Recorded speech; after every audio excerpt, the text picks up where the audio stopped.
Book of Proverbs tonight. Let's turn to the book of Proverbs, being Proverbs chapter number 22. Proverbs chapter number 22. And while you're turning there, I feel led to just follow up on some of my earlier comments, and just to remind us and keep us aware of the opportunities we have.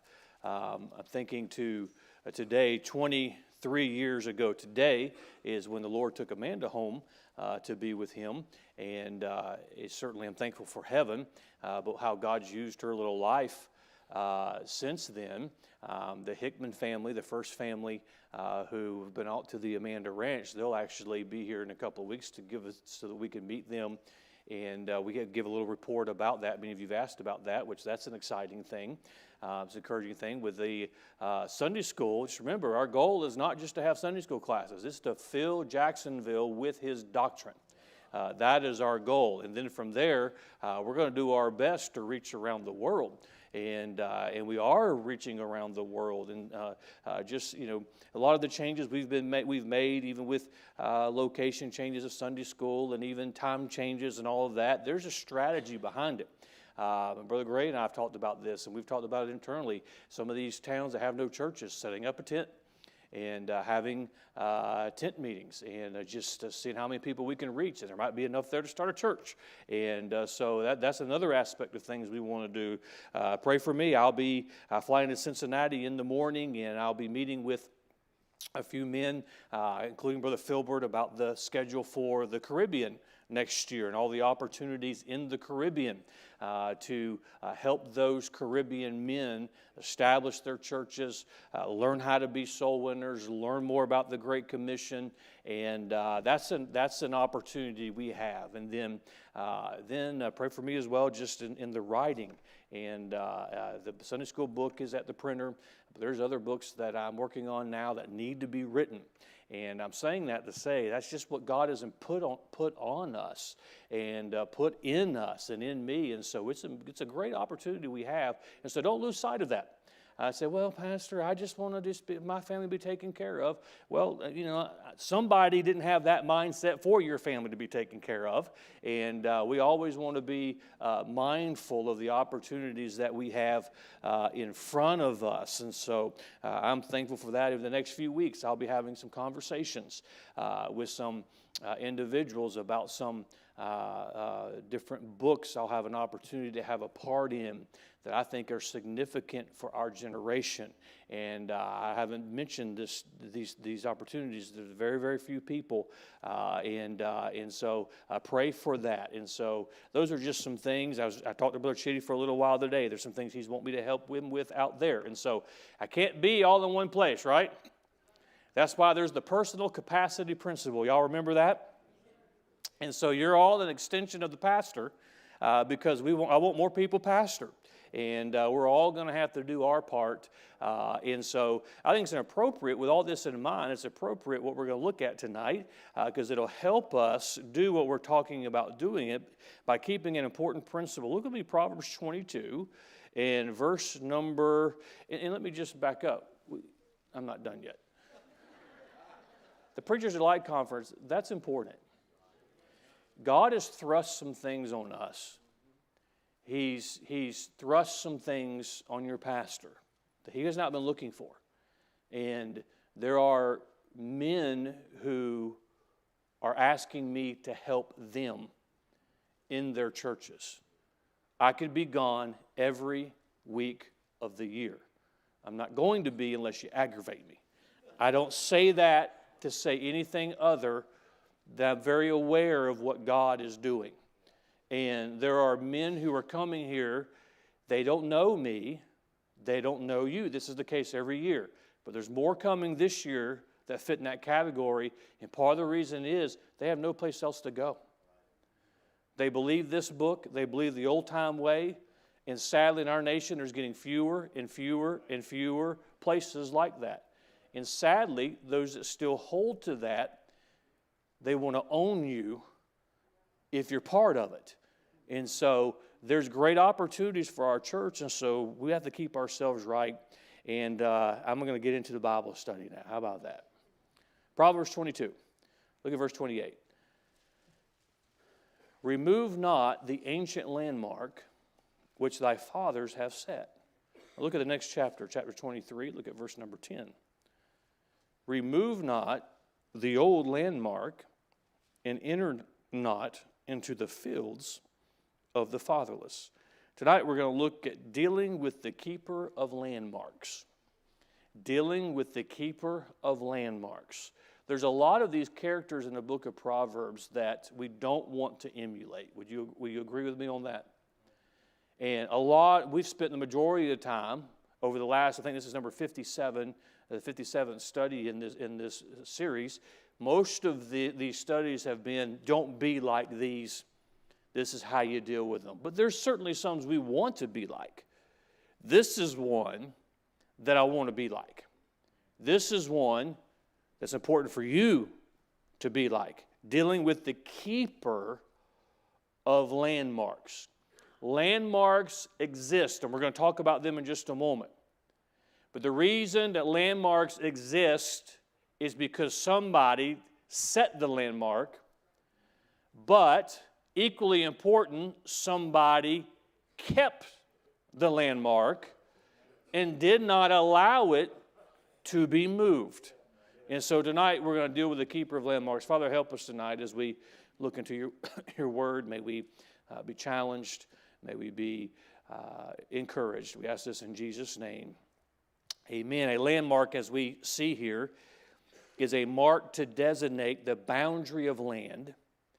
Any mark or fixed object, as a marked tree, a stone, a ditch, or a heap of stones, by which the limits of a farm, a town, or other portion of territory may be known and preserved.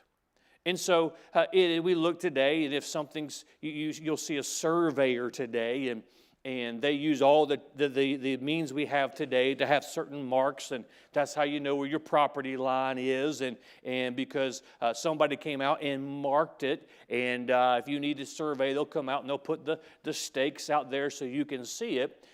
But in previous generations, there was less technical landmarks set. A tree could serve as a landmark. A pile of stones, a pile of rocks. If you go out to the ranch and down one of the hills to a valley, there's still an old pile of rocks there that had served as a landmark. And those landmarks are there to mark, there's the corner of a property. This is where the boundaries are. You read much about this in the Old Testament. The landmarks that were set, the wells that were dug, and so on and so forth. So this is how we know the limits of as the Webster Dictionary tells us, of a farm, a town, or other portion of territory which may be known and preserved. You say, well, that's interesting historical facts to know, Pastor, but how does that deal with what we need to see tonight? Well, it's important that we understand the purpose, the reason, and what they represent in the terms of Scripture. And also an important point concerning the landmark was the fact that it protected the inheritance of the owner. A man would work hard to purchase a piece of property. He would develop it, and then in developing it, he would have something to leave the generation behind. We don't hear about this now because it's different in the day we live in, but it still exists. Well, this is our family's land. This is our generational land. That goes all the way back to the land that God gave His people. And by the way, they can still argue about it in the Middle East, but as far as God's concerned, He knows whose it belongs to. Well, we'll have the UN draw the lines. No, that survey is in heaven, and those landmarks have not changed. But it's the ability now to mark the inheritance so that somebody has something to leave behind that inheritance to that next generation. Now, there's a responsibility to the generation that receives the inheritance to protect the inheritance. If we are to look at this from a spiritual standpoint, we would call that our heritage. This is what somebody before me worked to protect and establish, and therefore it is handed down to another generation. And so a man would be willing, as he working to leave this behind to another generation, his children and his children's children, a man would be willing to defend his landmark with his life because of what it represented.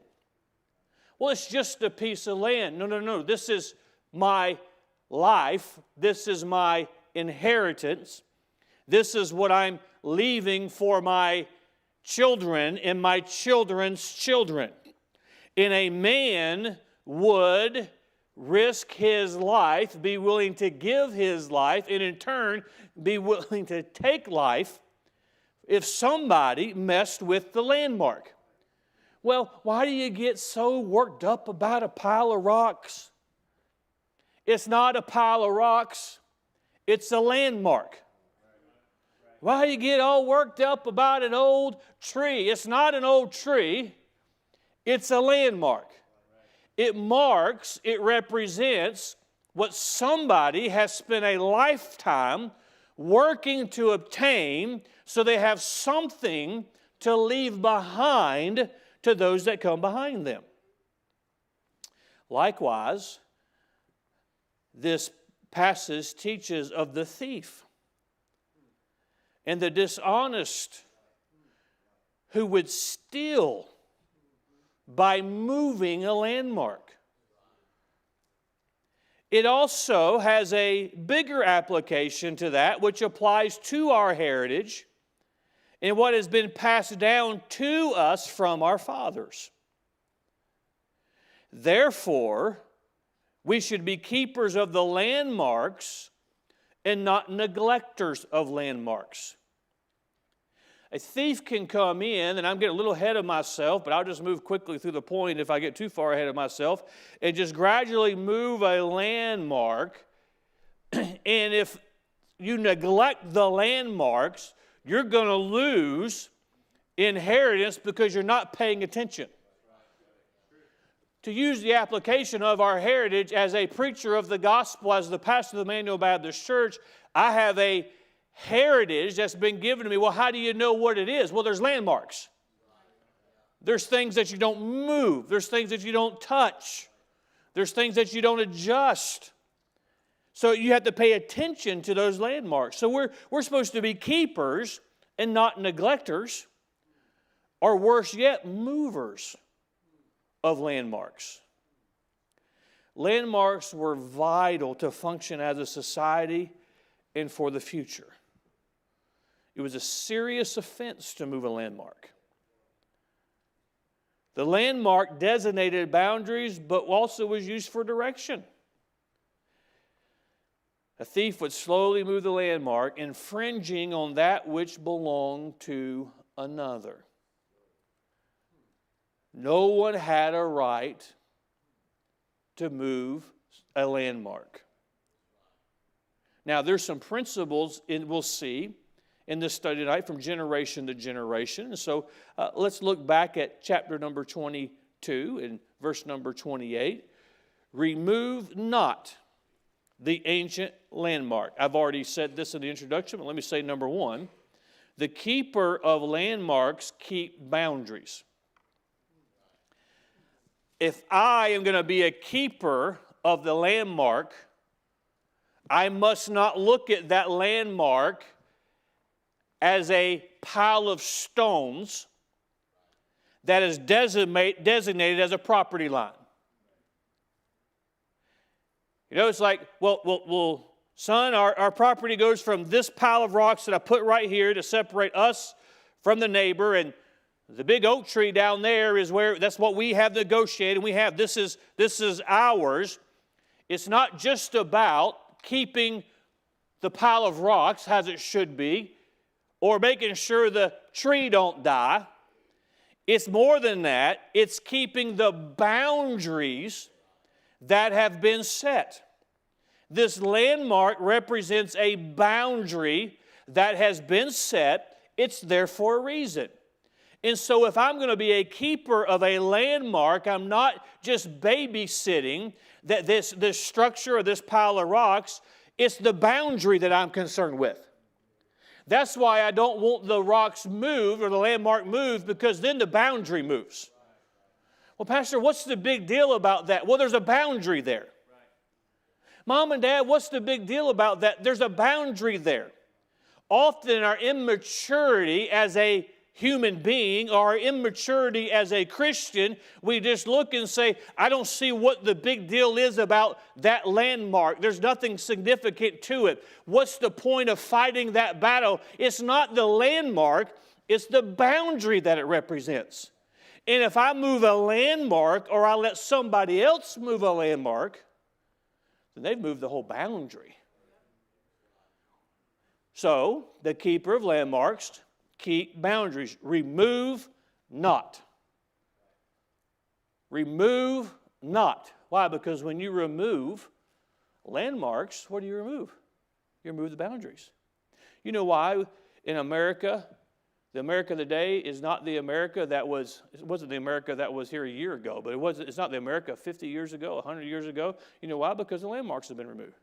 You don't think people know what they're doing with all of these old Americans? We have to tear down all their statues and all of the representative this because they were all racist. No, that's not the reason. They're landmarks. Landmarks. We have to do this because it represents oppression. They're landmarks. We must keep landmarks. It's the reason why, before long, you wait and see, somebody at some point is going to say the American flag represents oppression, so we've got to get rid of it. You say, that'll never happen. Oh, they've already thought about it, I promise you. You say, well, why is that? Because it moves, if you move landmarks, you move boundaries. You think of our churches. Our churches are the same. You know, we look at churches today, and then you look at the way it was, 50 years ago. It's different. Why? Because boundaries have been moved. You can't you can't move the landmarks, because the keeper of landmarks keeps boundaries. You know what we're being reminded of? That every one of us ought to have boundaries in our life. We got to keep those boundaries. Number 2, the keeper of landmarks safeguard inheritance. I'm not babysitting a pile of rocks. I'm safeguarding my inheritance. I'm safeguarding what was handed to me. And now I'm safeguarding what I'm going to hand to another generation. Verse 28, remove not the ancient landmark which thy fathers have set. And there is a complete disrespect for the previous generations. Complete disrespect. And we ought to safeguard. You can apply this in so many ways. We ought to safeguard as Americans. We ought to safeguard the inheritance that has been handed down to us. Why? Because our fathers died for it. Well, Pastor, and I know sometimes I get this, Pastor, it's not that big a deal. If you have read history and you know the sacrifice that took place in those 1700s for us to have what we have, you'd understand there's an inheritance that has been handed down to us. And you can take that from generation to generation to generation. The same is true when it comes to our spiritual heritage. Our fathers said it. So we had to get some stubbornness about our inheritance, about those landmarks. Oh, Pastor, if you took Baptist off, you can still be a Baptist, but if you took Baptist off the sign, then it might what you're saying is you might trick somebody in, and, then they would hear the truth. No, why? Because that's a landmark. I'm a Baptist. I want people to know I'm a Baptist. That's just the way it is. But I'm safeguarding my inheritance. Why would I hide the fact I'm a Baptist when untold numbers of my Baptist fathers were butchered and murdered at the hands of the Catholic Church? By the way, I want reparations.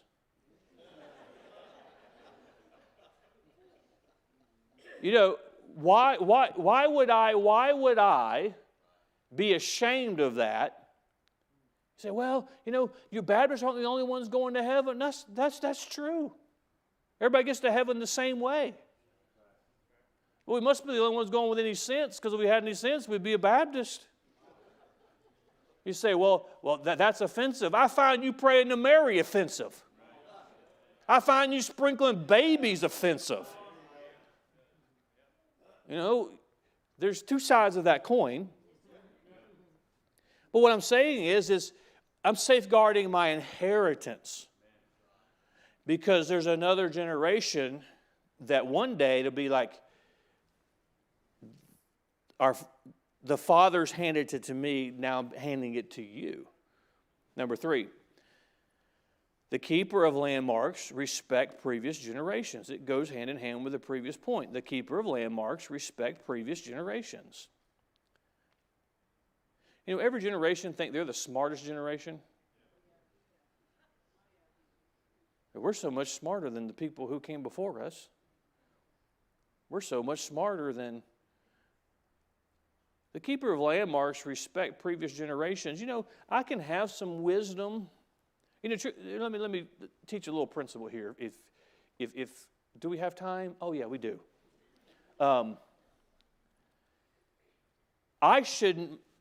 My dad sits right down there. I should know more about the Bible than he does. You say, why is that? Because I'm much, much more intelligent. I take after my mother. No. Because I was taught, and then I can put on top of what was given to me. So there's some things I didn't have to learn, except from a standpoint to just take and accept.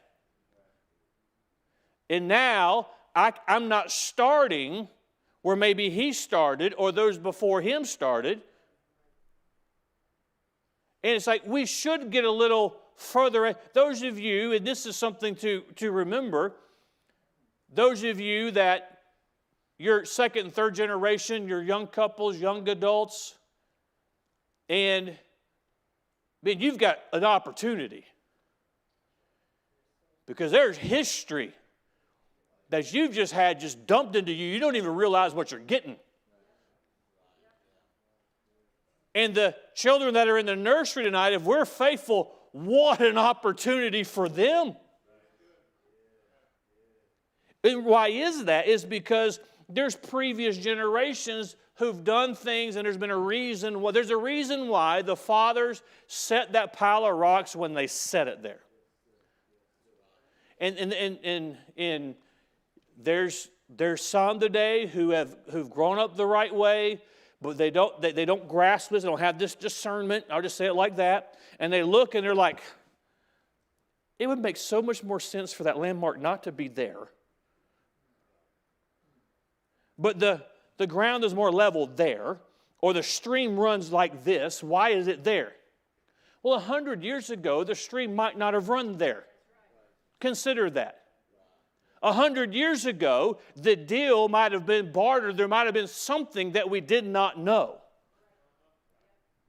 We ought to have some respect for the previous generation and just assume there's things they dealt with that we don't have to deal with because they dealt with it.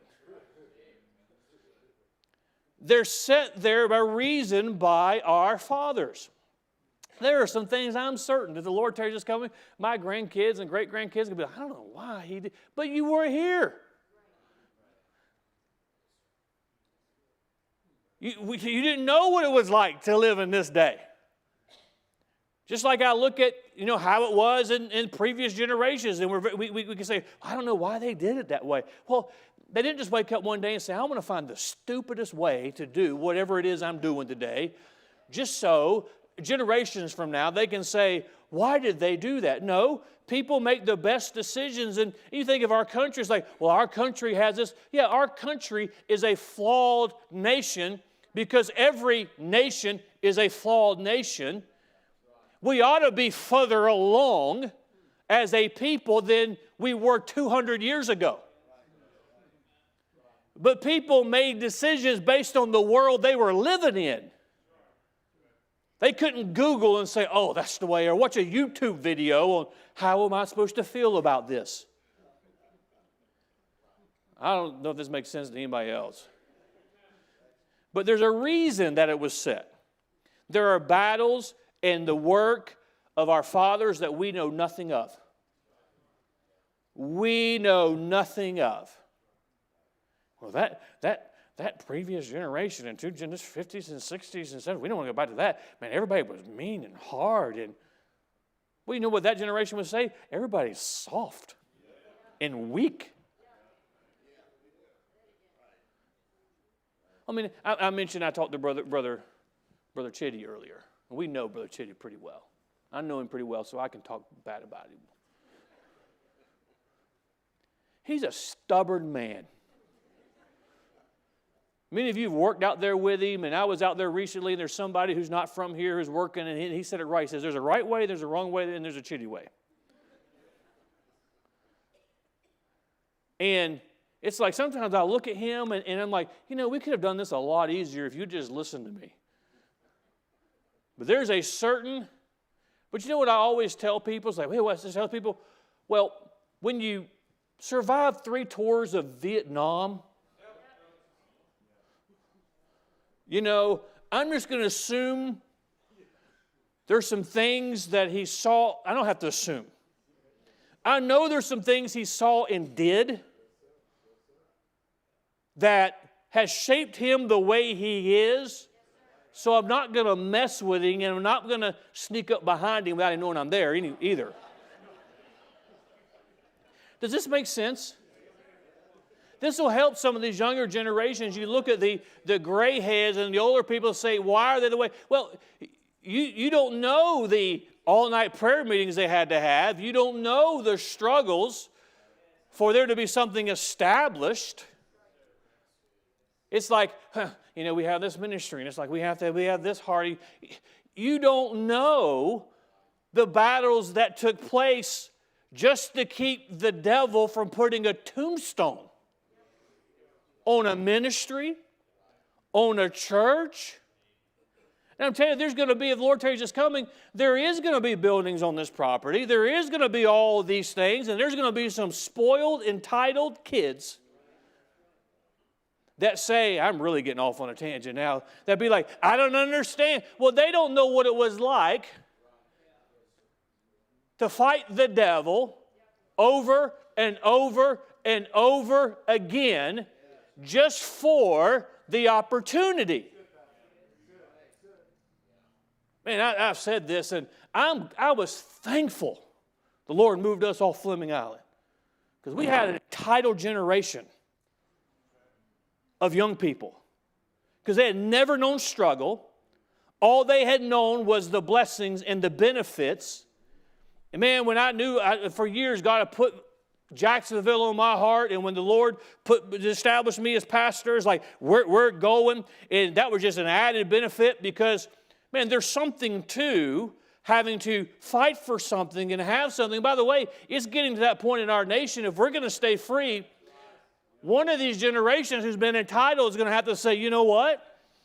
We're going to have to make some sacrifices, and we're going to have some difficulties and battles to keep it the way it is.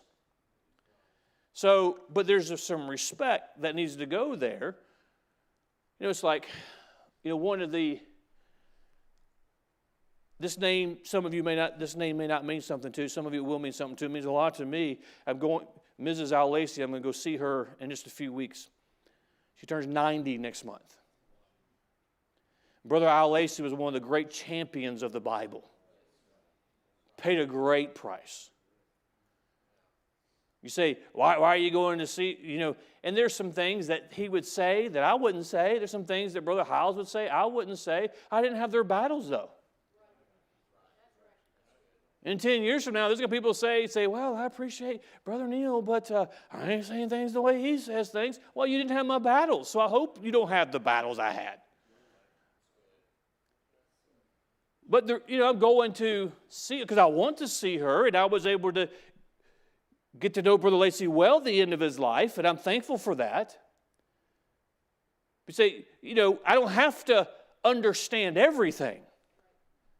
I just have to appreciate that when it was not popular to wave your King James Bible, Al Lacey was piling a bunch of rocks by himself and saying, here's a landmark. And then don't move it. And so there's a keeper saying, where do you go? I'm going to keep that landmark. Why? Because I have a respect for that generation. Well, they were flawed and they were imperfect. Well, let me help you, sunshine, what somebody's going to say about your generation when you're gone. They were flawed and they were perfect. I got extra sleep last night, in case you didn't know. Number 4, the keeper of landmarks are honest. The keeper of landmarks are honest. In the context of the day when they used these landmarks, if you moved a landmark, you were guilty of fraud. And there are many today who had landmarks handed to them, and they're slowly moving them an inch at a time, and I will be one to say they're a fraud. And they're committing fraud on the people who have trusted them. When they came into that church, they called that pastor, they didn't call him to move the landmark. And so he just moved it a little bit at a time, committing fraud, and then they look around and they're like, this isn't what we fought over. This isn't what we sacrificed for. This isn't what we mortgaged our future for, so we'd have something to pass down to our children and our children's children. This isn't why. The landmarks aren't where they are. And by the end, it's too late. So keeper of landmarks are honest. They're not always popular. Well, hey, I got to, you've seen those John Wayne movies. If you haven't, we'll maybe next week we'll show them. You got the ranch, or you got the generational land. Somebody comes along and says, I want to buy it from you. It's not for sale. But you don't know how much I'm willing to give you just to move your landmark over here and let me have. You don't understand the price that was paid for this. Blood was shed for this. Futures were given for this. No, I'm willing to pay you. You don't understand. It's not for sale. Well, they're just I don't know what their problem is. They're just stubborn. They can't be getting along with. Well, the same thing happens with our heritage. Well, if you'll just move your landmark, I'll keep giving like I'm capable of giving. Well, Pastor, if we would do this, then this would happen. Well, I'm going to be honest. You may not, I almost said you may not like me, but that's just so absurd to even think about. But I'm honest. This is what I am. This is who I am. This is, and you hear this after pastoring the same place 11 years and growing up here. You hear it, well, I'm not going to have that conversation. I know what he's going to say. I know how he's going to react. Why? Because the landmarks are set. Number 5, last one. Look at verse 23 and verse 10, or chapter 23 and verse 10. Remove not the old landmark and enter not into the fields of the fatherless. whenever there was a transition, one generation would die, leaving it to the next generation. That's when there was an opportunity to move the landmark. Move it just a little bit.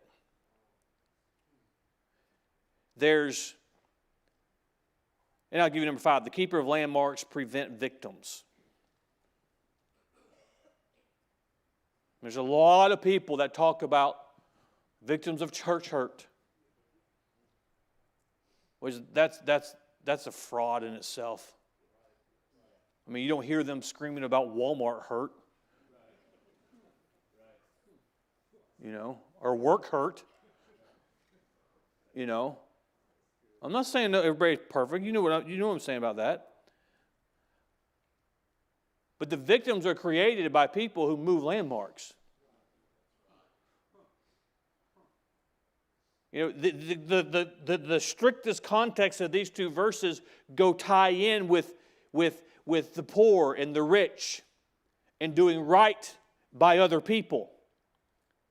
And so for someone to say, oh, there's an opportunity, or maybe somebody dies, speaking of it in this time period, and we don't know who the next generation is. So now there's an opportunity, we move in on it, and we create a victim. Here's a dad who has small children. He's worked and he's bought this piece of land. He's carved it out. He's set the landmarks, and then he dies suddenly.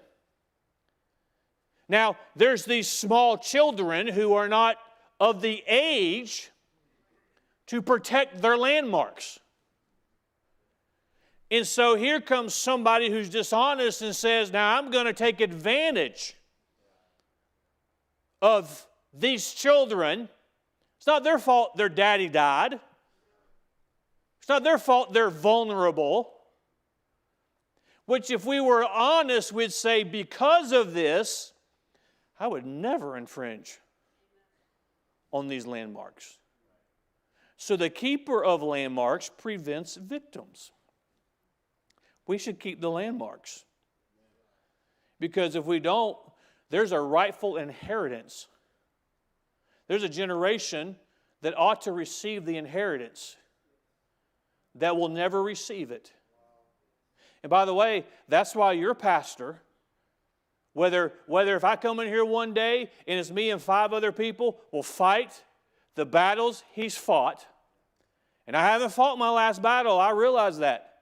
We'll fight the battles I fought, because say, well, what about me? There are children who sit in the nursery over there, or whatever they're doing over there, who are in the service tonight, who deserve to have this church be exactly the same way it is. When they get to be 18, 19, 20, they get married, they have their own children. That school should be the same school 5 years from now as it was 10 years from now. Say, well, Pastor, well, what about this? No. There's a generation that if we let people move the landmarks, it's not there. Where was the father to fight for the landmark? Where was the neighbor to say, hey, you're not coming in here and moving that landmark. I'm not letting you take advantage of them because their keeper died. It's not their fault. So, remove not the old landmark, and enter not into the fields of the fatherless. You study the Bible. God takes revenge on the fatherless. He takes revenge when the poor are taken advantage of. He takes revenge for the helpless. It may seem like they're going to get ahead, but I would not want to deal with what they're going to have to deal with. And by the way, parents, you fight for the landmarks so your children can have. You grow up with the benefits of a ministry like this, and your mom and dad working, God blessing them. And by the way, Junior, God's not blessing that home because you're in it. He's blessing it because of the faithfulness of your mom and dad. So remember that when you step out one day at 18, 19, 20, whatever, don't just assume all those blessings are going with you. So I don't even know where that came from. I don't even know how to get back to where I was. But there's got to be a protection. And that's what we're doing. Everybody doesn't, there are some who are going to be reached and they don't have a Christian mom and dad. They don't even have a mom and dad. Well, there ought to be somebody to say, no. This is their inheritance. There's a landmark, there's a landmark, there's a landmark, there's a landmark. They don't have who they should have to protect it. They're not here, so I'm going to protect it. Don't enter into the field of the fatherless. It doesn't belong to you. And so a keeper of the landmark really just wants to mind his own business. But it's like, why is that boundary different than the 800 other times I've walked by here? Somebody move the landmark. Go get the gun. That's exactly what would have happened. Go get the rope. Because you're messing with the inheritance for the next generation.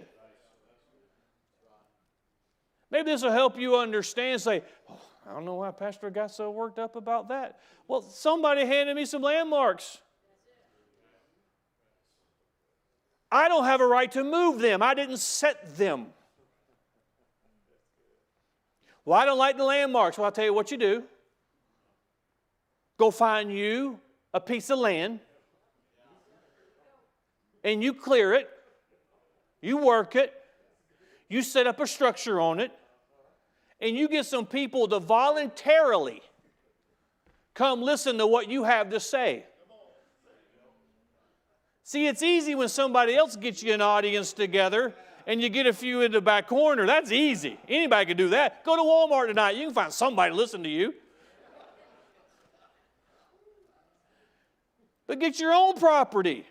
Work it. Build something on it. Make something out of it. Set your landmarks. And then that next generation say, these are here because I set them. Don't move them. But don't go to somebody else's property and say, it's like somebody gets a new house and they invite you to see it. It's like, yeah, I wouldn't have painted it this color. And you can think it, just don't say it out loud. Don't move. Be a keeper of the landmarks. A keeper of the landmark. We have to do it. See, why are we doing some of the things we're doing? Because we've been given an inheritance. It's rich. It's wealthy. We have to keep it. Sometimes those land, and it's happening all over our country. It's happening in churches. Landmarks are getting moved just because we're not paying attention to them. Oh, can we vote on it? No, we're not. Well, we think we ought to make it. Well, no, we're not making a change. And some of you thought the midweek Bible study on Wednesday was a landmark, but it's not.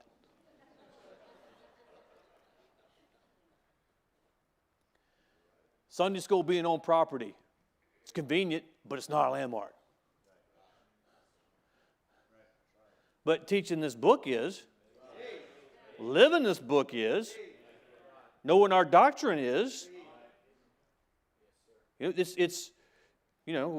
are we doing it? Well, I don't know why we're doing it because, the generation before us did it. Let's keep the landmarks. Keep the landmarks. Keep the responsibility. And really, with all these changes we're doing, it's what I'm asking you. Help me reach more people. We're not changing the landmarks. Help me keep them. And by the way, the reason why this church is as strong as it is, and even in the devil has fought this, he's going to continue to fight this church. And even over the last few years, the reason why it's still the way it is, because not just because of the pastor, but many of you have said, you're not moving that landmark. Don't touch that landmark. And that's the way it's got to continue 5 years from now, 10 years from now. Well, why is that land? Explain to me why that landmark is. Because Daddy put it there. Because I don't know why. Pastor put it there. I don't know why. Some old guy put it there, but it's there. And somebody handed me this shotgun and said, stand there and don't let anybody move it. And if they say, why is it there? Because I said so. Let's be a keeper. Be a keeper. Let's not be fraudulent. Let's respect what others have done. And I'm glad we have this in our church. And I know I've gone, well, it's not overtime. I decided to quit. But I know, it says, anyway. But you're not going to, some of you do trust your pastor, and I understand that, and I appreciate that. But I was a child, and I watched when some of the older ones were in their 30s and their 40s. As a child, I watched them build a building. I watched them give all of their spare time, all of their spare money to carve something out. If I do nothing else, I'm not going to be dishonest and not keep the landmarks. Not move them. Well, we can move it just a little bit. Oh, no. Not on with God as my helper, not on my watch. We're not moving it. It's staying right there. And there's got to be a generation that comes up and says, you know what? I don't know what that generation he's talking about did, but I'll watch that generation right ahead of me. And it's got to continue and continue and continue. Father, help us as we consider